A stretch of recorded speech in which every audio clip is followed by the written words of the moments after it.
आपका स्वागत है हमारे आपके अपने YouTube चैनल बैकबेंचर्स 592 के अंदर। तो आज का हमारा टॉपिक है टेंसेस, जिसे हिंदी में हम काल के नाम से जानते हैं।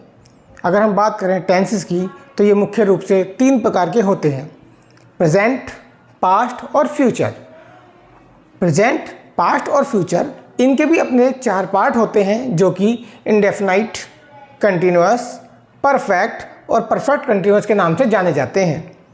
और इन्हों को मिलाकर के, जैसे प्रेजेंट के साथ अगर हम इंडेफिनिट जोड़ें तो एक टेंस बनता है प्रेजेंट इंडेफिनिट टेंस। दूसरा, पास्ट के साथ जोड़ेंगे तो पास्ट इंडेफिनिट, फ्यूचर के साथ जोड़ेंगे तो फ्यूचर इंडेफिनिट।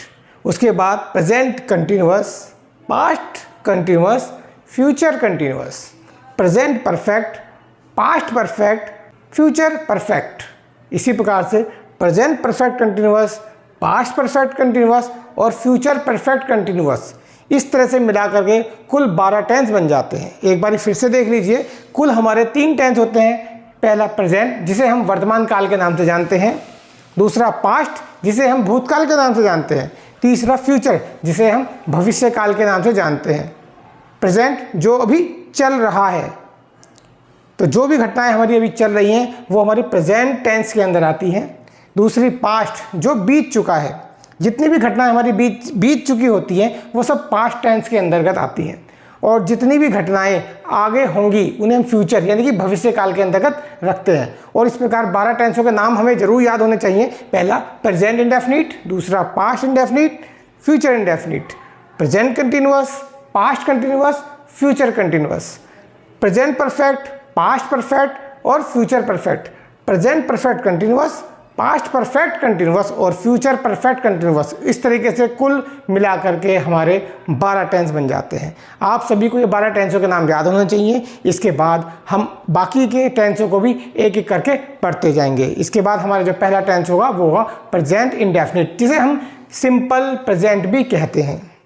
टेंस में आगे बढ़ने से पहले हमें टेंस के बारे में कुछ आवश्यक जानकारियां हैं जो उन्हें जान लेना ज़रूरी है, जिससे हमें टेंस याद करने में और उन्हें समझने में थोड़ी आसानी होगी। जैसे हमारे इन 12 टेंसों की अपनी एक पहचान होती है।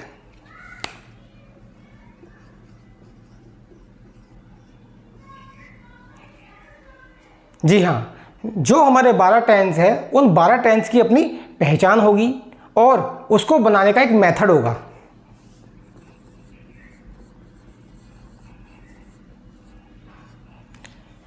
जब हम उस टेंस की पहचान को और मेथड को अच्छे से समझ सकेंगे तभी हम उस टेंस को बना पाएंगे।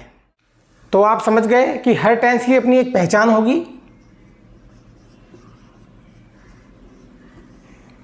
तो हम एक टेंस लेते हैं, कंटिन्यूअस टेंस।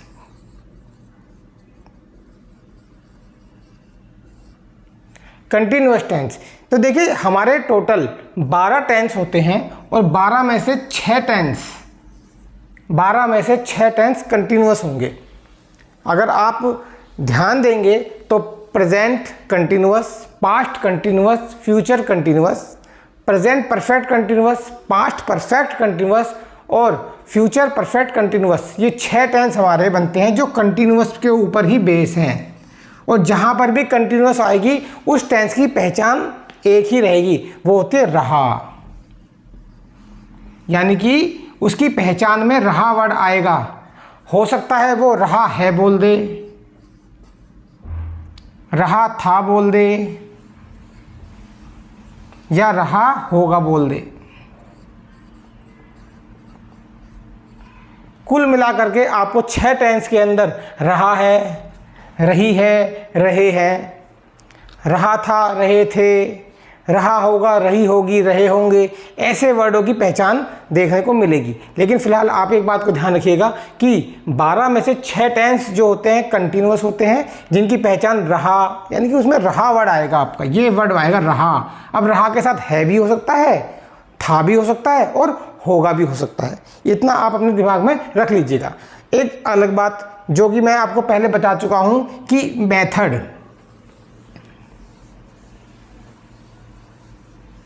अंग्रेजी को बनाने का मेथड जो आपको मैंने सिखाया था क्योंकि टेंस भी अपने आप में अंग्रेजी ही है। तो जब हम इसका मेथड हमने आपको बताया था तो वो था SVO, अगर आपको याद हो तो वो था SVO। तो एक बात ध्यान रखिएगा कि टेंस टोटल 12 होते हैं, तो 12 टेंस की 12 वर्ब होगी। आपको सिर्फ 12 वर्ब याद करनी है, और वो भी कौन सी? हेल्पिंग वर्ब, और कुछ नहीं याद करना। जो इसका मेथड रहेगा, चाहे कोई सा भी टेंस हो, मेथड सेम रहेगा SVO। आपको क्या याद करना है? आपको हर टेंस की पहचान याद करनी है और हर टेंस की हेल्पिंग वर्ब याद करनी है। सिर्फ छोटा सा काम, अगर यदि आप उसे ट्रेडिशनल तरीके से पढ़ेंगे तो ये टेंस का चैप्टर इतना लंबा हो जाता है कि बच्चे बड़े कन्फ्यूजन हो जाते हैं कि यार ये क्या याद करें, क्या पहचान है क्या नहीं।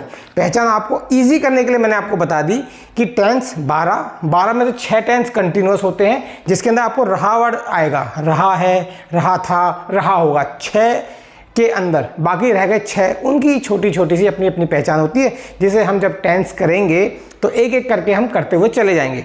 और मेथड आपका सेम रहेगा SVO। अगर आपको SVO समझ में नहीं आता तो आप हमारी पिछली क्लास के अंदर SVO को अच्छे से डिटेल में पढ़ सकते हैं।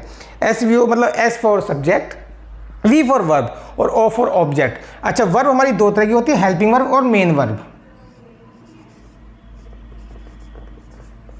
मेन वर्ब होती है हमारी, तो मेन वर्ब तो हम सेम ही रहेगी हमारी, मेन वर्ब में कोई दिक्कत नहीं है। सबसे बड़ी दिक्कत होती है हेल्पिंग वर्ब की, और हेल्पिंग वर्ब भी आपको हमने गिनती की बता दी थी, is, am, are, was, were, has, have, had, do, does, did, will और शैल। बस ये हेल्पिंग वर्ब आप अगर याद कर लेते हैं तो आपका पूरा टेंस 2-3 दिन के अंदर ख़त्म हो जाएगा। जिस टेंस को पढ़ाने के लिए टीचर्स महीने लगा देते हैं और बच्चों की समझ में नहीं आते, तो आप इस छोटे से रिव्यू को अच्छे से दिमाग में डाल लीजिए। आशा है आपको वीडियो अच्छी लगी होगी। अगर अच्छी लगे तो प्लीज़ लाइक कीजिए, शेयर कीजिए और सब्सक्राइब करना ना भूलें।